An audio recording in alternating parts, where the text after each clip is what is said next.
Vamos lá, deixa eu afastar aqui um pouquinho. Vamos. Para quem ontem não conectou no Teams, vou deixar aqui no vídeo o que ficou combinado no nosso encontro ontem, no nosso rápido encontro ontem. Semana que vem eu volto a contatar vocês pelo Teams novamente, para que a gente converse, para saber quais foram as dúvidas que vocês tiveram na semana, ou se tiver alguma coisa a acrescentar, alguma coisa para me perguntar. Mas eu vou continuar com as aulas, porque eu não estou conseguindo uma lousa que eu possa utilizar lá com o Teams. Então eu prefiro continuar com as aulas no YouTube aqui. E o que foi pedido para os alunos que participaram ontem do bate-papo? Tudo que eu passei até agora, as duas listas que eu fiz propostas e mais aqueles 2 exercícios que eu deixei do Grofin, que eu resolvesse. Então eu falei que eu iria resolver, acho que são 6 exercícios, não sei, 6 ou 7, acho que 3 do Grofin, mais 4 das 2 listas. Eu ia resolver. Então esse é o primeiro da primeira lista. Eu vou resolver esse, vou resolver o segundo da primeira lista. Aí eu tô com um problema na perna de um acidente que eu tive, eu tenho que parar, porque eu tenho que fazer uma compressa de gelo. Então, amanhã eu gravo as outras listas, a outra lista 2 e mais os outros exercícios, tá? Então, vamos lá. Essa foi a lista 1, eu resolvi por um RGM genérico, acho que com final 0. Resolvi aqui com 20 kN, aqui com 10 kN. Então, eu tenho uma barra inclinada, que tem uma projeção horizontal de 5 metros e uma altura aqui de 3 metros. Calculei o seno e o cosseno desse ângulo alfa, que é o ângulo que a barra inclinada forma com a horizontal, e achei esses 2 valores de seno e cosseno. Aí aqui eu calculei as reações de apoio. Somatória das forças em X, eu só tenho a reação horizontal H1, então H1 é 0. Somatória das forças em Y, eu tenho V1 e V2 subindo e tenho 30 descendo. Então, tudo que sobe é igual a tudo que desce. Aí eu vim para a equação dos momentos. Essas 2 forças passam pelo ponto 1, estou fazendo somatória de momentos em 1, elas não vão gerar momento. Aí eu tenho a primeira força gerando momento 20 vezes uma distância de 1 metro, girando no sentido horário positivo. O 10 também girando no sentido horário positivo, vezes uma distância de 2,5 metros. E depois eu tenho o V2, que gira no sentido anti-horário, vezes uma distância de 5 metros.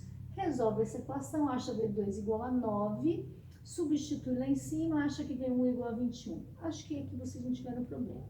Aí começam os problemas das decomposições. Aqui do lado, eu fiz a decomposição dessas 3 forças, do V1, do 20 e do 10.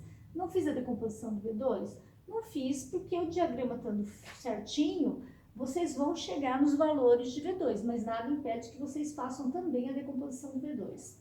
Bom, então para essas 3 forças, V1, 20 e 10, eu tracei um eixo perpendicular à barra inclinada e um eixo normal à barra inclinada. Então, vocês perceberem, aqui estão os eixos perpendiculares.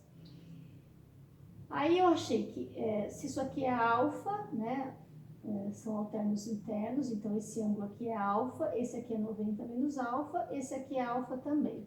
E assim eu fiz, eu achei o ângulo alfa dentro de todas as decomposições que eu tenho que fazer para eu poder usar as relações trigonométricas que eu tenho. Aqui, por falta de espaço, eu não tenho espaço para... Ia ficar muito apertado se eu colocasse o valor da força vezes o seno. Então, eu indiquei o cosseno, obviamente. Se essa força aqui é o V1 vezes o cosseno do ângulo, obviamente essa daqui é o seno, tá? Não indiquei aqui, mas é o seno. Então, a força de 21, quando eu projeto essa força em cima do ângulo alfa, é cosseno do alfa sempre. Então, é 21 cosseno de alfa, o cosseno de alfa está aqui em cima, esse valor dá 18. Aí, quando eu projeto fora do ângulo alfa, vai ser o seno. Então, 21 seno alfa está aqui, 10,79. A mesma coisa com 20. Projetei em cima do alfa, 20 cosseno do alfa. 20 vezes 0,857, que dá 17,14.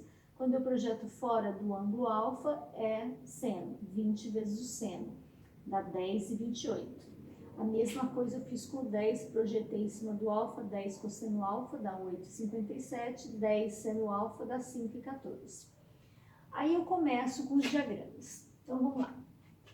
O que eu encontro de força normal aqui no ponto inicial da barra? Vou fazer primeiro, esse é o diagrama de normal, esse é o de cortante, esse é o de momento. Vamos indicar aqui.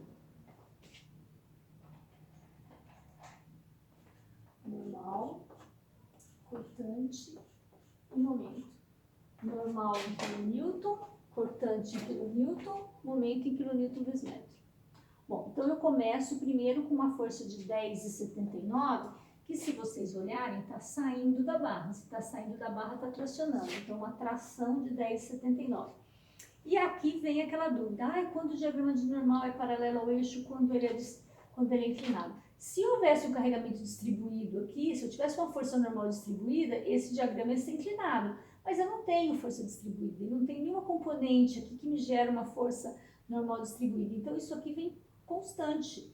Essa tração de 10,79, saindo da barra, ela vem constante até ela encontrar a próxima força normal, que é essa daqui. E essa força normal está contrária a essa, então eu diminuo o valor do 10,79. O 10,79 tracionava, agora eu tenho uma de 10,28 de compressão. Sobra 0,51, mas ainda de tração, porque o 10,79 é maior. Então, ainda continua uma tração que vem constante até eu encontrar a próxima força, que é essa força de 10 aqui. Quando eu encontro a força de 10, aparece uma de 5,14 que estava no mesmo sentido do 10,28. Então, também uma compressão. Então, se eu tinha uma tração de 10,51, quando eu acrescento uma compressão de 5,14, eu sigo o meu diagrama constante com uma compressão de 4,63. Acompanharam? Cortante. Subo o 18, eu não tenho nada, esse 18 vem constante, até que aparece uma outra força cortante de 17,14 aqui para baixo. Então, vinha 18, aparece uma força para baixo de 17,14, eu chego no 0,86, aí nesse pedaço eu não tenho nada, então esse 0,86 vem constante, até que eu encontro o 8,57 para baixo. Se eu estou no 0,86, eu desço 8,57, eu chego no 7,71 e esse 7,71 vem constante até aqui embaixo. Se vocês tivessem feito a decomposição do V2, vocês iam encontrar aqui, fazendo a decomposição do V2, vocês iam ter uma componente aqui normal, que era de compressão, que vai ser exatamente o 4,63. E você ia ter uma componente aqui cortante, que vai dar exatamente o 7,71. Bom, eu calculei essas áreas aqui. Essa força 18 vezes essa base retangular, 0,86 vezes essa base e o 7,71 vezes essa base. Quanto mede essa base? Se vocês projetarem esse comprimento aqui inclinado na horizontal, vocês vão achar o 5, certo? Se vocês quiserem saber quanto mede esse comprimento inclinado, você pode fazer por Pitágoras, né? Porque você tem os catetos, você pode achar a hipotenusa por Pitágoras, ou você pode fazer a conta contrária. Para você encontrar esse 5, você projeta esse comprimento inclinado no plano horizontal. Você pega o valor desse comprimento e multiplica pelo cosseno de alfa. Então, esse comprimento vezes o cosseno de alfa é igual a 5. Se você fizer a conta contrária, você acha o comprimento inclinado. Então, se você pegar o 5 e dividir pelo cosseno de alfa, você acha o comprimento inclinado, que vai dar o mesmo valor do que se você aplicar o Pitágoras, o 3 ao quadrado mais 5 ao quadrado e extrair a raiz quadrada. Essa é uma maneira de achar esse comprimento. A outra é simplesmente pegar o 5 e dividir pelo cosseno de alfa. Pegar o 5 e dividir pelo 0,857. Então, se vocês fizerem isso com esses comprimentos parciais, vocês vão achar cada um desses trechos que interessam para a gente, para poder calcular a área dos retângulos. Então, se eu dividir o 1 pelo cosseno de alfa, eu acho esse comprimento aqui. Então, 1 dividido pelo cosseno de alfa é esse comprimento, vezes 18 me dá essa área de 21. 1,5 dividido pelo cosseno de alfa vai me dar esse comprimento aqui, que multiplicado, esse comprimento aqui, que multiplicado por 0,86 vai me dar uma área de 1,51. E por fim, se eu pegar esse comprimento de 2,5 e dividir pelo cosseno de alfa, eu acho esse comprimento aqui, que multiplicado por 7,71 vai me dar uma área de 22,49. As cortantes positivas tracionam a fibra de baixo, então eu vou descendo o valor das áreas, e as cortantes negativas tracionam a de cima, eu tenho que caminhar meu gráfico para cima. Então eu desço, saio do zero porque não tem momento, desço o valor da área que é 21, continua positiva essa área, eu continuo descendo, desço mais 1,51, eu vou para o 21,51, e depois eu tenho uma cortante negativa, onde eu vou subir a área de 20... desculpa, aqui é 22,51, vou corrigir aqui. é 21 mais 1. Então, aqui é 22,51. 22,51. Aí eu tenho uma área de 22,49. Essa diferença de 2 centésimos foi o erro dos arredondamentos que a gente fez aqui nas casas decimais, tá? E o diagrama volta para zero. Fechou.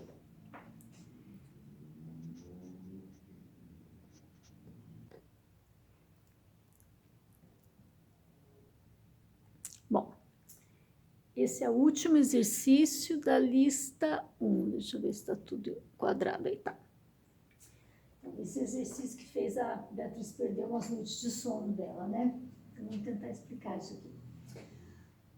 Eu tenho uma barra inclinada, sobre essa barra incide um carregamento uniformemente distribuído e uma força concentrada horizontal a 1,5 m, medida horizontalmente a partir do apoio móvel, que é o apoio 1.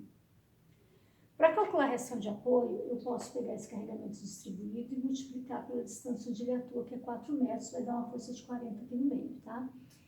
Essas duas forcinhas que vocês estão vendo menores aqui, eu já concentrei para fazer os diagramas, porque eu tenho que concentrar uma força antes do carregamento de 20 e outra força depois do carregamento de 20. Então, eu tenho que pegar esse 10, multiplicar por 1,5 e colocar aqui no meio desse 1,5, essa de 15, e depois pegar esse 10, multiplicar por 2,5 e colocar aqui no meio desse comprimento uma de 25.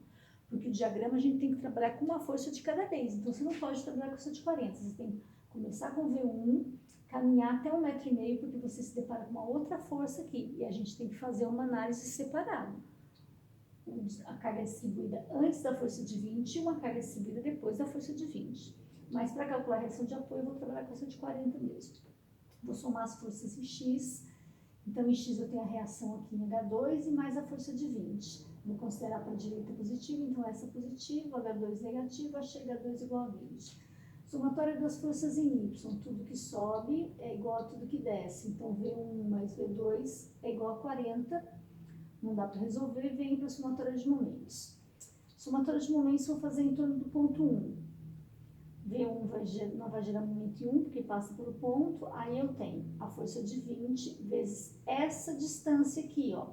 Porque você vai pegar a distância perpendicular entre esses dois eixos. O eixo horizontal, que passa pelo ponto 1, e o eixo, que é a linha de ação da força de 20. A distância perpendicular entre as duas. Como esse triângulo é um triângulo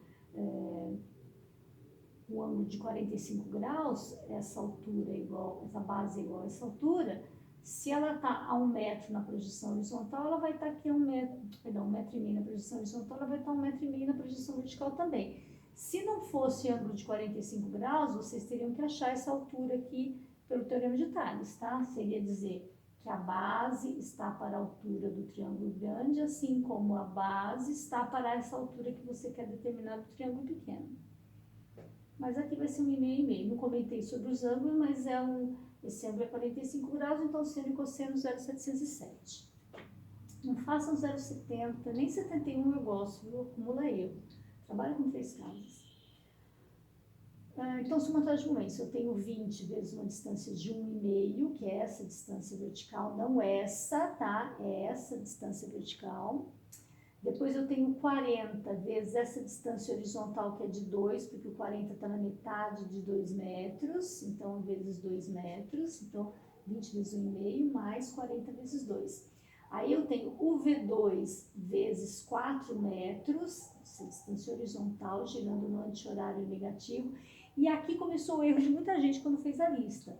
Não fechou o diagrama porque tinha errado a reação de apoio, porque esqueceu que o H2 está aqui em cima também gera momento. Você tem H2 vezes uma distância, que é essa distância vertical aqui, ó. Porque lembra, é a linha de ação da força até um eixo paralelo a ele que passa pelo ponto onde você está fazendo a análise, que é o ponto 1. Então, essa distância perpendicular é de 4 metros. Então, tinha o H2 vezes 4 metros, girando aqui no sentido anti-horário. Introduzindo H2, eu acho que todos acertaram a reação de apoio. Eu já conheço o H2, pus o valor do H2 aqui, resolvo essa equação, acho que V2 é 7,5, substituo V2 aqui na somatória das forças em Y e acho que V1 é igual a 32,5. Muito bem. Nosso trabalho agora é fazer essas decomposições, que eu gosto sempre de fazer antes. Então, eu fiz a decomposição do V1, que é o 32,5, fiz a decomposição do 15, que é essa força aqui, fiz a decomposição do 20, que é essa força aqui, e fiz a decomposição desse 25 aqui. Novamente, não vou fazer a decomposição do V2 e o H2, porque eu chego nesses valores, mas nada impede que vocês façam. Então, vejam, na hora de fazer o diagrama, eu só tenho uma linha de referência, além das linhas que passam embaixo dos apoios V1 e V2. Só essa linha de referência aqui que passa para o 20, tá? Então, essa decomposição vai me valer por esse trecho todo aqui, ó. Pensa que esse ponto aqui é esse aqui, é onde está a força de 20. Esse primeiro trecho aqui é aquele que tem uma projeção de 1,5 m, tá bom? Então, pensa que esse ponto aqui é esse ponto nosso aqui, que é onde passa essa linha de referência. Então, olha o que acontece aqui na força normal. Eu começo a força normal com uma compressão de 22,98, tá? Entrando na barra. Tá aqui, ó, 22,98. Tá até meio... Vamos ajeitar aqui, tá meio tortinho, né? É perpendicular aqui. Senão depois a Beatriz vai brigar comigo, que eu corrigi no exercício dela e tô fazendo tortinho aqui. Então, 22,98, tá bom? De compressão. Aí, nesse trecho aqui todo, ó, esse trecho aqui é esse trecho aqui. Nesse trecho, eu tenho atuando essa força de 15, que me deu uma componente normal de 10,61. Tá vendo? Essa força de 15 aqui, que é referente à distribuída que atua no trecho de 1,5 m, me dá uma componente normal de 10,61. Aqui, nem precisa perder tempo, porque, às vezes, sendo de 45 ou 145 é o mesmo valor, então, vocês perceberem, as duas componentes sempre deram o mesmo valor nas 4 decomposições que a gente fez. Mas eu indiquei o ângulo alfa aqui para vocês saberem onde seria o cosseno. Então, aqui seria o 32 vezes cosseno alfa, aqui seria o 15 vezes cosseno alfa, aqui seria o 20 cosseno alfa e aqui seria o 25 cosseno alfa. A outra seria o seno, a outra componente. Então, eu comecei com uma compressão de 22,98 porque ela está entrando na barra. Nesse trecho todo aqui, que é esse trecho aqui, eu me deparo com uma de 10,61, contrário ao 22. Então, se o 22 estava comprimindo, esse 10,61 está tracionando. Mas esse 10,61, ele não é uma força concentrada. Ele veio de um 15 que, na verdade, veio da distribuída de 10. Então, esse 10,61, ele não atua nesse ponto aqui, ele atua ao longo desse comprimento. Então, isso aqui tem que ser uma barra inclinada. Se eu vinha com uma compressão de 22,98, eu me deparo com uma tração de 10,61. Então, essa tração de 10,61 vai diminuir a minha compressão de 22,98. Aí eu caio para 12,37, mas ainda de compressão, porque o 10 não é suficiente para anular o efeito da compressão, ele só diminui a compressão. Agora eu estou nesse ponto aqui, ó, onde incide a força de 20. A componente normal da força de 20 é um 14,14, e se vocês olharem, está no mesmo sentido do 22,98, também é de compressão. Então, eu comecei com uma compressão, eu aliviei essa compressão com uma tração, agora eu volto a ter compressão, só que agora isso aqui é pontual, porque essa força de 14 veio de uma força de 20 que é pontual, não é distribuída. Então, dá esse salto aqui no diagrama, ó. Dá esse salto aqui no diagrama, tá? Ó, dá um salto aqui no diagrama. Aumentou a compressão de novo. Agora eu analiso esse trecho final, aqui, todo esse trecho, onde eu me deparo com essa distribuída de 25, que me dá uma componente normal de 17,68. 17,68 saindo da barra, no mesmo sentido desse 10, tracionando.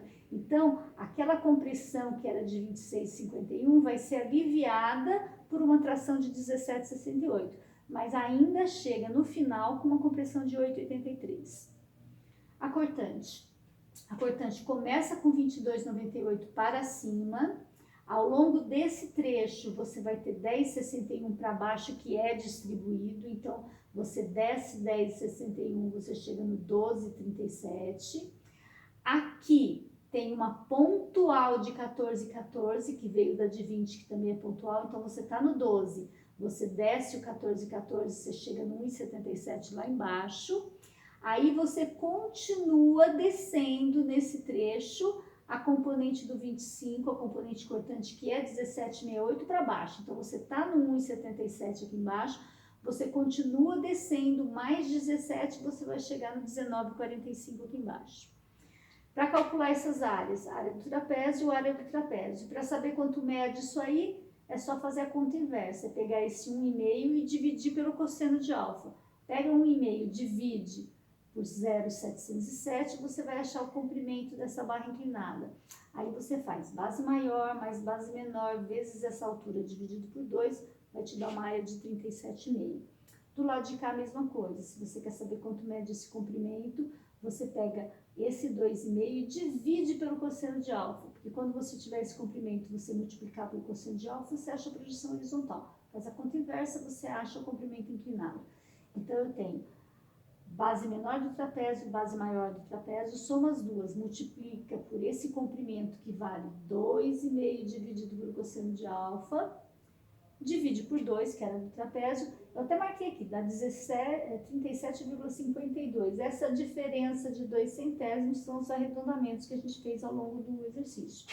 Então, cortante positivo tracionou embaixo, saí do zero, eu desço, vou para 37,5, cortante negativa traciona em cima, eu vou subir 37,52, esses 2 centésimos de arredondamento, volto a zero.